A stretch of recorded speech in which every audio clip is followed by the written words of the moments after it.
السلام علیکم ساتھیو، میں فیضان رضا آپ سبھی کا F R knowledge network میں سواگت کرتے ہیں۔ آج کا یہ ویڈیو بہار بورڈ کلاس 10 کے بچوں کے لیے خاص کر بہترین ثابت ہونے والا ہے، کیونکہ آج کے اس ویڈیو میں ہم سبھی دیا شنکر نسیم کے بارے میں پڑھیں گے، جو مثنوی دیا شنکر نسیم نے لکھا۔ تو سب سے پہلے ہم ان کی حالات زندگی کے بارے میں بات کرتے ہیں، پھر اس کے بعد دیا شنکر نسیم نے جو آپ کے نصاب میں شامل جو مثنوی ہے ان کا خلاصہ بھی پیش کریں گے کہ انہوں نے اس مثنوی میں کیا ذکر کیا ہے اور انہوں نے اس مثنوی میں کون سی باتیں کہنے کی کوشش کی ہے۔ تو چلیے اسٹارٹ کرتے ہیں آج کا یہ کلاس۔ دیا شنکر نسیم ان کی حالات زندگی کو دیکھتے ہیں۔ کہہ رہے ہیں کہ اصل نام دیا شنکر کول اور ان کے والد کا نام گنگا پرساد کول تھا۔ اصل نام کیا تھا؟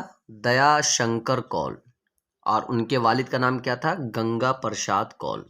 ٹھیک، اگلا پوائنٹ، یہ کشمیر پنڈت تھے، یہ کشمیری پنڈت تھے، ٹھیک ہے نہیں، یعنی پنڈت خاندان سے بلونگ کرتے تھے۔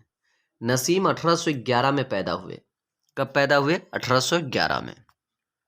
ان کی جائے پیدائش لکھنؤ ہے، یعنی ان کی پیدائش جو ہوئی ہے وہ کہاں ہوئی ہے؟ لکھنؤ میں ہوئی ہے۔ اس زمانے کے رواج کے مطابق نسیم کی ابتدائی تعلیم اردو اور فارسی میں ہوئی۔ اس زمانے کے قول کے مطابق، رواج کے مطابق ان کی جو تعلیم جو ہوئی وہ کس زبان میں ہوئی؟ تو اردو اور فارسی میں ہوئی۔ ان کے خاندان میں یہی رائج تھا، ان کے خاندان میں کیا رائج تھا؟ یہی اردو اور فارسی۔ یہ امجد علی شاہ کا زمانہ تھا۔ کون سا زمانہ تھا؟ کون سے بادشاہ کا زمانہ تھا یا کون سے نواب کا زمانہ تھا؟ تو یہ امجد علی شاہ کا زمانہ تھا جس سمے کی یہ باتیں ہیں۔ نسیم کے ساتھ عمر نے وفا نہ کی اور 1845 میں ان کا کیا ہو گیا؟ انتقال ہو گیا، یعنی یہ انتقال کر گئے، یعنی سن 1811 میں پیدا ہوئے، 1845 میں انتقال ہوئے۔ گویا کہ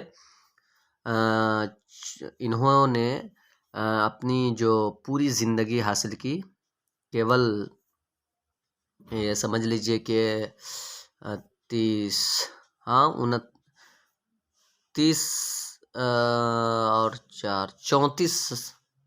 سالہ زندگی انہوں نے حاصل کی، ماتر 34 سال ہی یہ زندہ رہ سکے۔ آگے کہہ رہے ہیں کہ ابتدا ہی سے انہیں شعر و شاعری سے لگاؤ تھا، شروع سے ہی انہیں شعر و شاعری سے لگاؤ تھا۔ آتش لکھنوی کے شاگرد ہوئے۔ ان کے استاذ کون تھے؟ آتش لکھنوی۔ اگلا پوائنٹ کہہ رہے کہ اور اپنے استاد ہی کا رنگ اختیار کیا، یعنی آتش کا ہی انہوں نے رنگ اختیار کیا۔ نسیم کی شہرت کی وجہ گلزار نسیم ہے۔ یہ ان کی جو کتاب ہے گلزار نسیم، اسی کی وجہ سے ان کو زیادہ شہرت ملی۔ کہہ رہے یہ اردو کی اہم ترین مثنویوں میں ایک ہے۔ گلزار نسیم آپ سے کوشچن کیا جا سکتا ہے کس کی لکھی ہوئی ہے، تو کیا کہیں گے؟ دیا شنکر کول کی لکھی ہوئی ہے گلزار نسیم، ٹھیک نہیں؟ اور اسی گلزار نسیم کی وجہ سے ہی ان کو شہرت ملی۔ ان کی شاعرانہ پختگی کے لیے یہ کافی ہے کہ تقریباً 2 صدیاں گزرنے کے بعد بھی مثنوی گلزار نسیم کی مقبولیت میں کوئی کمی واقع نہیں ہوئی۔ تو یہ تو دیا شنکر کول کے بارے میں ہے، دیا شنکر نسیم کے بارے میں ہے۔ اب ہم اس چیز کا ذکر کرنے جا رہے ہیں جو انہوں نے اپنے مثنوی میں لکھا ہے اور جو آپ کے نصاب میں شامل ہے۔ دارالخلافت زین الملوک میں بقاولی کا پہنچنا اور وزیر ہو کر تاج الملوک کی تلاش میں رہنا، یہ آپ کے نصاب میں ان کی جو مثنوی ہے وہ شامل ہے۔ تو چلیے دیکھتے ہیں کہ انہوں نے مثنوی میں کیا کہا ہے۔ کہ آپ کے سامنے جو یہ دکھ رہا ہے اقتباس، یہ دیا شنکر نسیم کی جو مثنوی آپ کے زیر نصاب ہے، آپ کے نصاب میں شامل ہے، اس کا خلاصہ ہے۔ کہہ رہے ہیں اس اقتباس میں بقاولی کے آنے اور اس کے وزیر بننے کی تصویر پیش کی گئی ہے، ٹھیک ہے۔ بادشاہ زین الملوک کے دربار میں پہنچ کر اپنی غیر معمولی اور سحر انگیز شخصیت کی وجہ سے وہ زیر وزیر بن جاتی ہیں اور پھر اپنے محبوب تاج الملوک کو تلاش کرتی ہے۔ یہاں بقاولی کی پریشانی کا ذکر بھی کیا گیا ہے، ٹھیک ہے۔ وہ جنگل، بیابان اور اجنبی راہوں میں تاج الملوک کو تلاش کرتے کرتے جب بادشاہ زین الملوک کی مملکت میں داخل ہوتی ہے، یعنی مملکت بولتے ہیں اس کے راجیہ میں، تو یہاں کا منظر ہی کچھ اور دیکھتی ہے۔ اور کیا دیکھتی ہے؟ یہاں کہہ رہے ہیں یہاں ہر طرف خوشی کے چہچہے تھے، باغ میں شگوفے کھل رہے تھے۔ اسے بتایا گیا تھا کہ وہ جسے تلاش کر رہی ہے وہ اسی جگہ موجود ہے۔ اس نے پری زاد ہونے کے باوجود اپنی حیت بدل لی، یعنی صورت بدل لی، اور ایک آدمی زاد کی طرح سلطان کی آتی ہوئی سواری کے سامنے کھڑی ہو گئی۔ سلطان کی آتی ہوئی مطلب بادشاہ کی آتی ہوئی سواری کے سامنے کھڑی ہو گئی۔ یہاں وہ مکالمہ بھی پیش کیا گیا ہے جو سلطان اور بقاولی کے درمیان ہوتا ہے۔ وہ اپنے کو کیا کرتی ہے؟ ابن فیروز بتاتی ہے اور بادشاہ کو اس طرح متاثر کر دیتی ہے کہ وہ حقیقتاً اسے آدم زاد مرد سمجھ کر اپنے دربار میں وزیر مقرر کر لیتا ہے۔ اقتباس کے آخر حصے میں مکالمے کا جو کمال دکھلایا گیا ہے وہ اس حصے کی جان ہے۔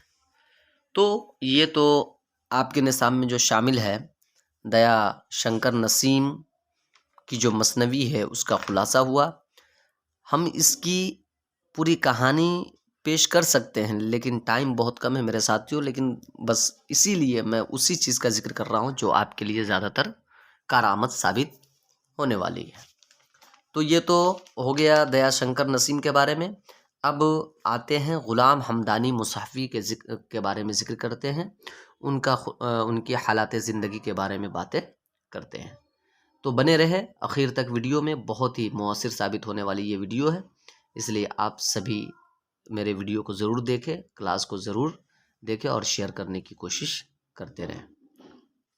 دیکھیے آپ کے سامنے شامل ہے غلام حمدانی مصحفی جو آپ کے سامنے دکھ رہا ہے۔ اب ان کی حالات زندگی کے اوپر بات کرتے ہیں، اور ان کا جو آپ کے نصاب میں جو ان کی مثنوی ہے جذبہ عشق ہے، ٹھیک ہے، تو اس کا بھی خلاصہ ہم پیش کرنے کی کوشش کریں گے لیکن اگلے والے ویڈیو میں کریں گے۔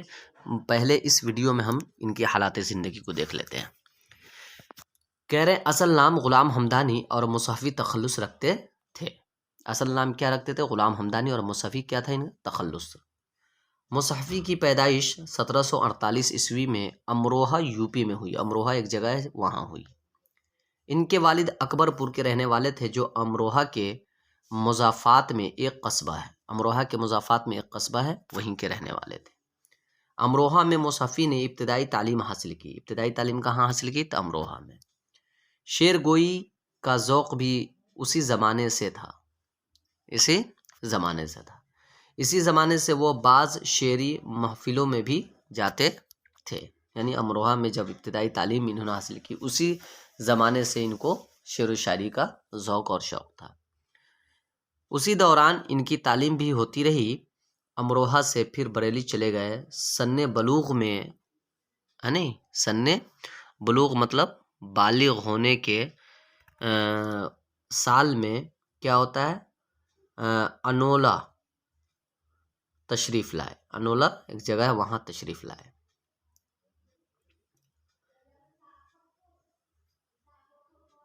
تکمیل تعلیم کے بعد ٹانڈا گئے اور نواب محمد یار خان کے ملازم ہوئے۔ پھر لکھنؤ آ گئے، لکھنؤ سے دلی گئے، پھر کچھ دنوں کے بعد دوبارہ لکھنؤ واپس آ گئے۔ یہاں شہزادہ مرزا سلیمان شکوہ کے ملازم ہوئے، یعنی اس کے نوکر ہو گئے۔ مصحفی کے قیام لکھنؤ کے زمانے میں کیا ہوا؟ جرأت کی شہرت بہت زیادہ تھی۔ مصحفی بھی ایک قادر الکلام شاعر کی حیثیت سے مشہور ہو چکے تھے۔ قادر الکلام شاعر بولتے ہیں وہ شاعر جس کو اپنے کلام پر قدرت ہو، اپنی شعر و شاعری پر قدرت حاصل ہو۔ اس لیے مصحفی اور جرات کے درمیان انیس و دبیر کی طرح اکثر کیا تھا، رقابت رہتی تھی. ٹھیک ہے. آگے کہہ رہے ہیں کہ مصحفی کے بارے میں عام خیال یہ ہے کہ وہ اردو فارسی کے علاوہ عربی پر بھی عبور رکھتے تھے. فارسی اور اردو کے 8 دیوان ان کی یادگار ہیں. کتنے دیوان؟ 8 دیوان ان کی یادگار ہیں. شاعری میں قادر الکلامی ان کا وصف خاص تھا. دیکھیے، لیکن وہ نثر سے بھی خاصی دلچسپی لیتے رہے. چنانچہ فارسی کے شعراء کے تذکرے کے علاوہ انہوں نے 2 تذکرے اردو کے بھی قلم بند کیے. مصحفی شاعری کی کسی خاص صنف کے پابند نہیں تھے. انہوں نے غزلیں بھی کہی ہیں اور قصائد بھی. کئی مثنویاں بھی ان کی یادگار ہیں. مصحفی کے شاگردوں کی تعداد بھی اچھی خاصی تھی. کئی تو بڑے نامور شاگرد ہوئے، مثلا میر ضمیر، میر خلیق، آتش لکھنوی اور اسیر وغیرہ. یہ سبھی ان کے شاگرد ہیں. آگے کہہ رہے ہیں کہ مصحفی کے کلام میں ملکی خصوصیات اور مقامی رنگ کے علاوہ حب وطن کا جذبہ خاص طور پر نمایاں ہے. یہ سبھی پوائنٹ ہے، اس کو آپ اپنی کاپی میں ضرور نوٹ ڈاؤن کریں.